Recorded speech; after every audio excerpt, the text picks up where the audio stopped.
A crowd had gathered on the platform of a small town railway station.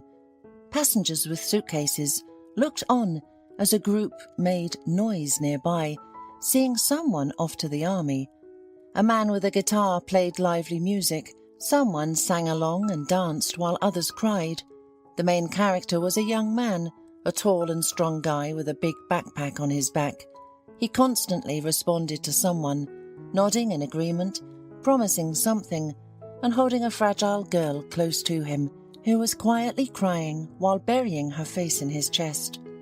With his other hand, the guy hugged a middle-aged woman, who, though holding on, had tears treacherously streaming from her eyes.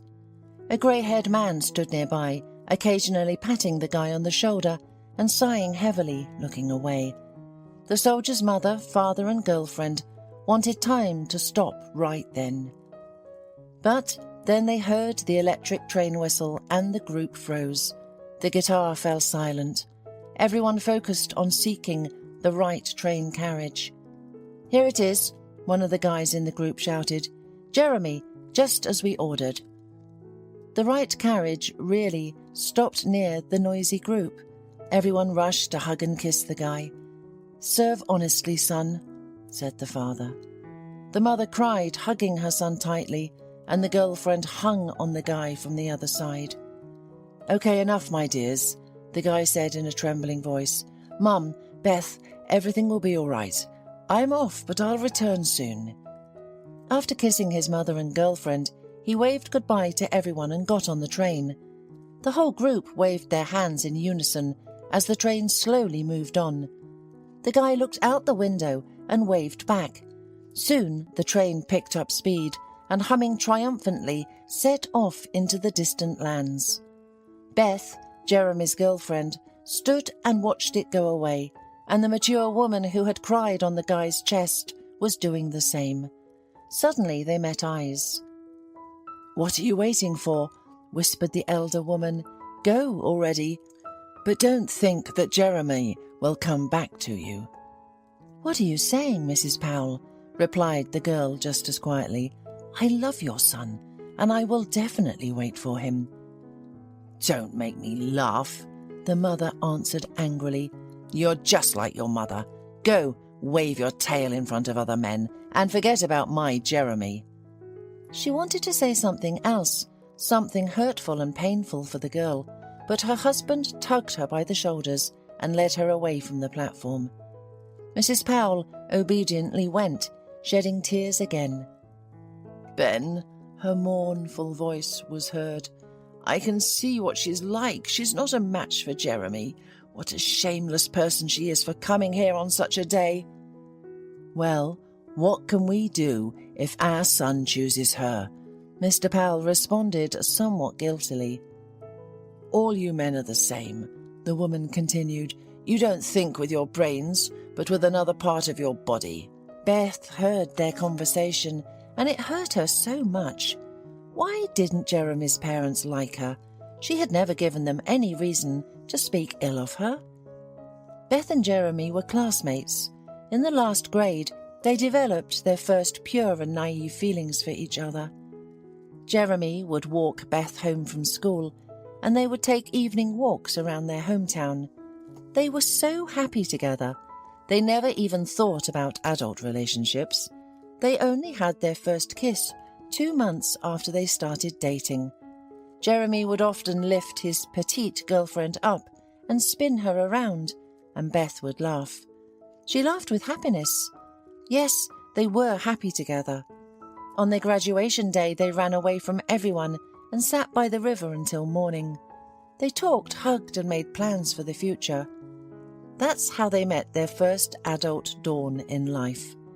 And they didn't care what others were gossiping about behind their backs. They knew that they hadn't done anything shameful. Jeremy treasured Beth as the biggest treasure in his life. After finishing school, they wanted to get married right away, but Jeremy's parents objected. If they always thought about their son's relationship with that girl, as they called Beth, was something frivolous all this time, now they were concerned. Mrs. Powell began to persuade her son that Jeremy could have plenty of girls like Beth, or even better. Mr. Powell agreed with his wife, preferring to support her in everything. After all, she was his boss in life and at work. Mrs. Powell worked as the chief at the construction department in the city administration, while Mr. Powell was just a driver. What annoyed Mrs. Powell the most was that her son had chosen a simple girl as his bride, and a single mother's daughter too. Beth's mother Sarah came pregnant from the capital many years ago and gave birth to Beth. No one knew who her father was. Sarah worked as a simple seamstress, sewing costumes for artists at a local cultural centre and doing some work at home. Mrs. Powell didn't want to associate with such a family and had already found a bride for her son, the mayor's daughter, Paula. Although Paula wasn't so good-looking, she presented great opportunities. Mrs. Powell urged her son to be friends with Paula, but he refused. He said that he only needed Beth.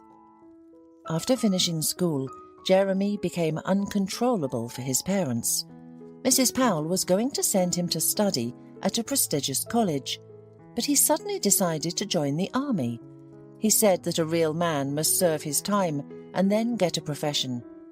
Mrs. Powell cried and hugged her son, but to no avail. She even went to the draft board secretly to exempt her son from the army. But the commissioner was a real military man. He advised the mother to be proud that she had raised such a son. He didn't look for excuses and loopholes, but wants to honourably fulfil his duty to the motherland. Of course, this was true, but the second reason for leaving for the army was that Jeremy hoped that during this time his mother would finally calm down and accept his Beth, and when he returned they would get married. His mother would see how sincerely Beth waited for him, and she would believe in the seriousness of their feelings. Jeremy had no doubt about Beth or himself. They spent the night before Jeremy's departure together, like they did at their prom, on the river. They were sitting, hugging in silence. "Jeremy, I love you," Beth whispered, "and if you like, everything can happen now." "I really want this," he admitted, "but no, I love you very much. I'm afraid to offend you. Let's not rush. I'll be back. We'll get married then, and everything will be as it should be." 6 months passed. Jeremy served in the airborne forces, and he loved it. Beth wrote to him often, and sometimes they even managed to talk on the phone. There were frequent messages from their parents, too, and then Beth suddenly fell silent. There were no letters, no messages, and her phone was unreachable. At first, Jeremy patiently waited. Then he asked his friend Ed how Beth was doing, but Ed said that he hadn't seen Beth in a long time in town. And then Jeremy's mother called. Jeremy asked her about his girlfriend. He didn't want to, but he had to. And then his mother said such a terrible and unbelievable thing. "I don't want to upset you, son, but I was right." Mrs. Powell replied with a sigh. "Your Beth turned out to be a wretch. She doesn't wait for you." "Mum, I don't believe you," Jeremy exclaimed. "You're accusing Beth, but she's not like that." "Yes, she is, son, exactly like that, and she's pregnant, and no one knows who the father is. I saw her in town. She walks with her eyes down. What a shame. It's about 5 or 6 months. She must have slept with someone right after she saw you off." Jeremy wanted to shout at his mother that she was wrong. Beth couldn't have done that. But then, why was she pregnant? There was nothing between them.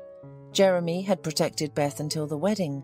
She didn't need it, apparently. After the conversation with his mother, Jeremy wasn't himself. Even his fever spiked, and he went to the infirmary. The doctors couldn't understand what was wrong with him. In fact, it was all due to the stress and shock. A week later, Jeremy calmed down and decided to let his beloved live as she wanted. He did not want to know her anymore. Jeremy carried out the rest of his conscript service worthily and then immediately signed a contract. His military life continued. Everything seemed calm at first, but then one military conflict followed another. For 4 years, Jeremy never came home, even when he was given vacation time. It wasn't because he didn't miss home and his parents. He was just afraid of running into Beth. He was a military man, a paratrooper, but he was afraid that his heart would not stand the resentment when he met with a traitor, and he might do something. His parents were worried that their son had forgotten the way home and asked him to come home for at least a week. But Jeremy always had one answer. The bosses would not let him go. But one day he was called by the head of the unit and told that the military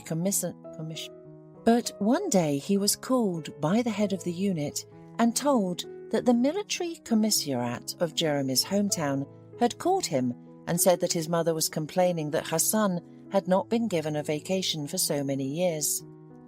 "You always take vacations, don't you?" asked the commander. "I do," Jeremy agreed, "but I never went home once." "Why?" "I don't want to." The head of the unit immediately realized that the reason was the girl, and therefore advised Jeremy to forget about her and go see his parents. Jeremy had to go home to calm his mother. He had been on the train for 3 days and he was almost home. At the hub station, where the train stopped for about 30 minutes, Jeremy decided to walk along a little and buy something to eat in the station square. He reached the first stall and stood in line. People were bustling around him. Jeremy looked at his watch, then at the train. He would make it in time.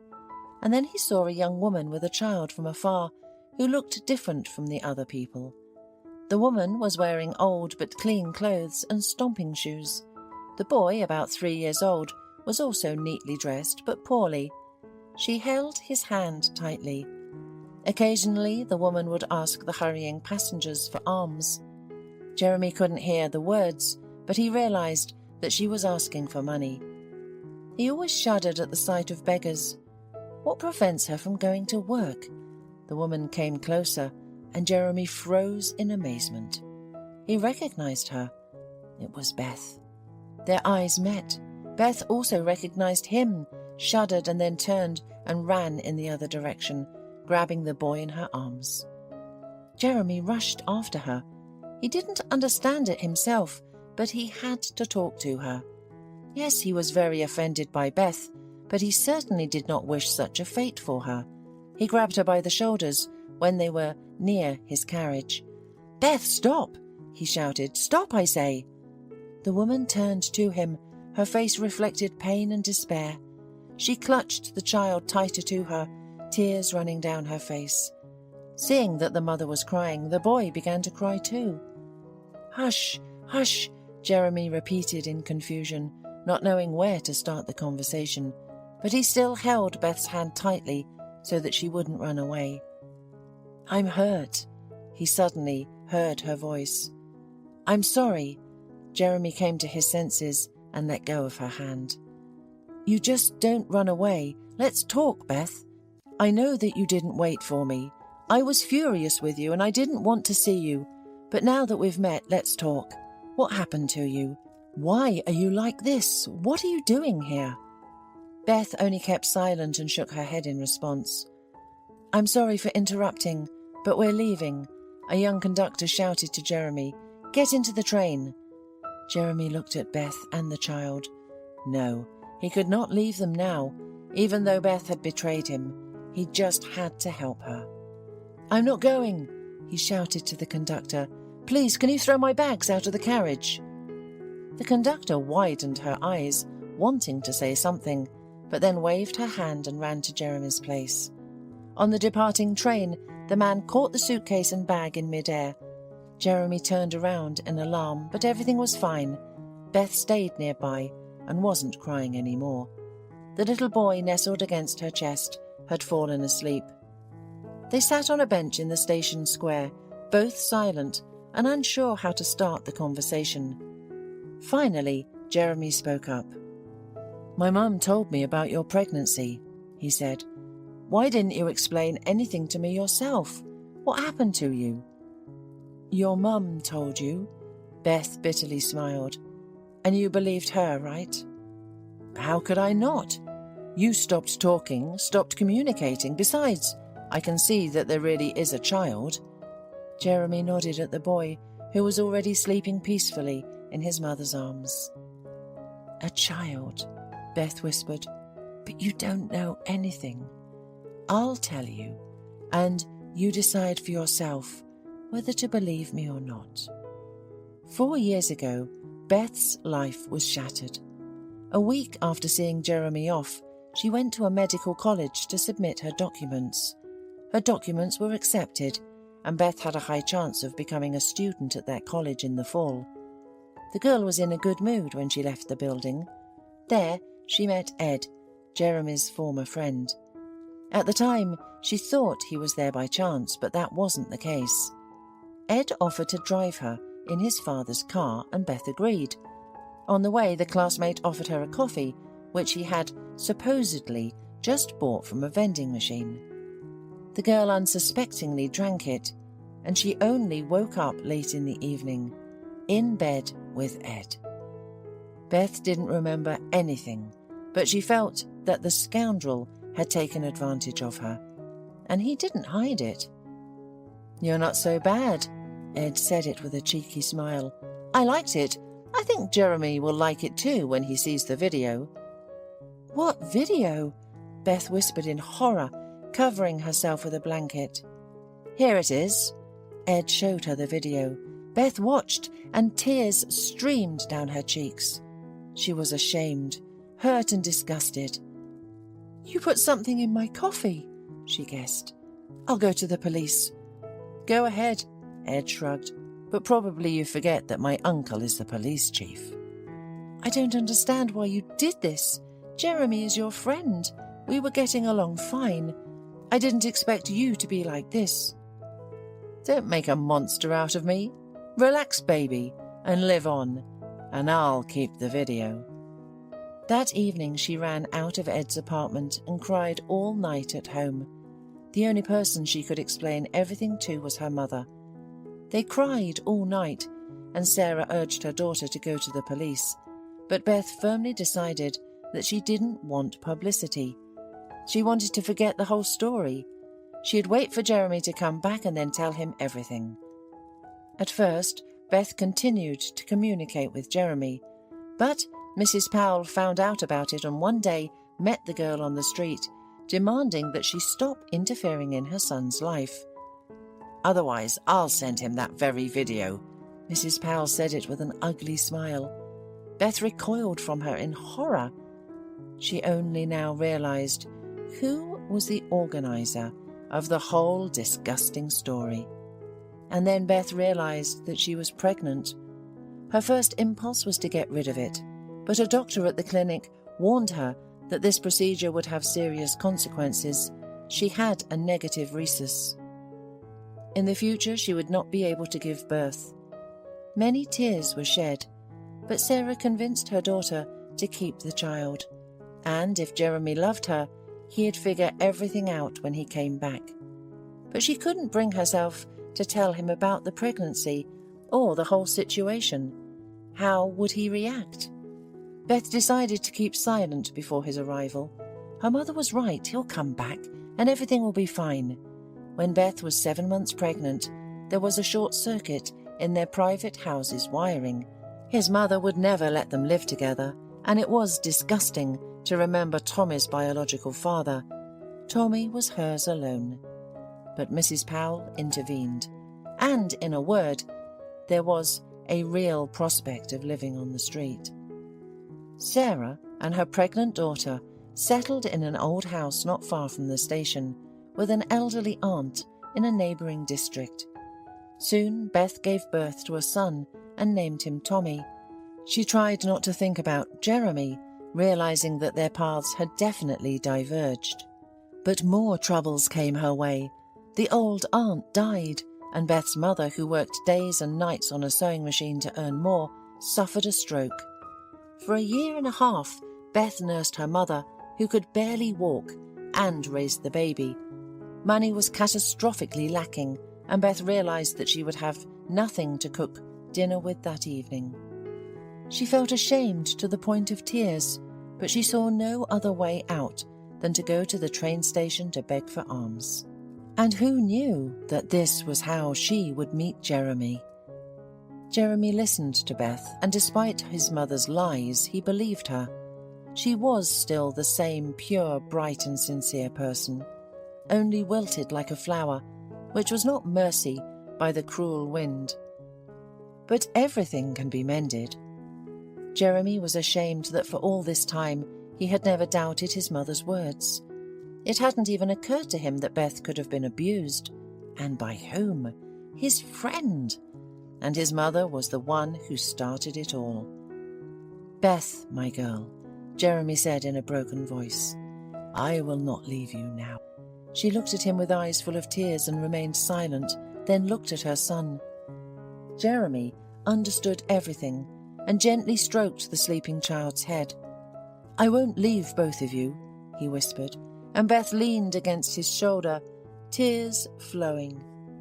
He spent the whole vacation with Beth and Tommy, fixing up the old house, securing a place in the sanatorium for her mother, and buying all the essentials, food, furniture and clothes.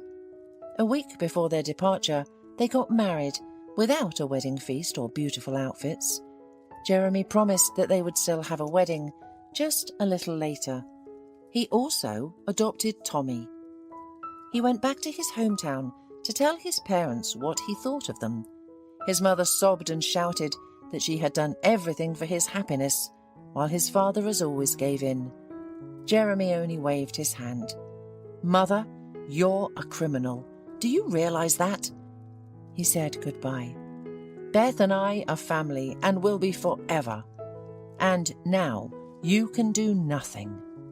"Jeremy, you're making a mistake." Mrs. Powell didn't back down. "Why do you need someone else's child?" But Jeremy said firmly, "Tommy is mine now. Beth is mine. And by the way, my dear parents, I am seeing you for the last time. I won't come to you again. I don't want to know you."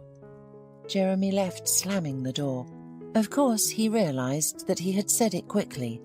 Of course, he would learn about his father and mother, but now only through acquaintances.